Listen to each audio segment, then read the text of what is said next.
Dar vieno ryto startas ir nepamirštam vis dėlto, dėl ko mes čia susirinkom, nepamirštame tikslų. Tai visiems rodyti apie CF Moto technikos patikimumą ir apie tai, kad mes verti būti tarp geriausių. Tai link tikslo.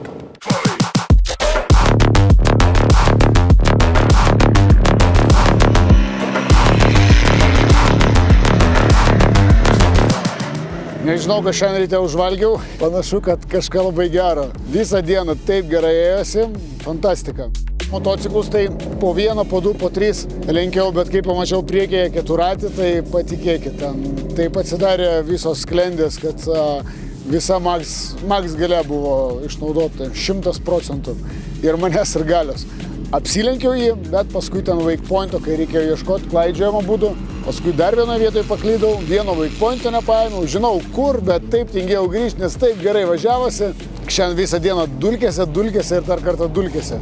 Kiek šiandien padariau lenkimų, negaliu jums ir pasakyti. Tik gaila, kad tie visi lenkimai dėl to wakepointo rytoj bus išbraukti, bet nuotaikos tai nebiškai nesugadina. Finišas, dar vienas checkpointas uždėtos, šypsenas iki ausų, žodžiu, va, super.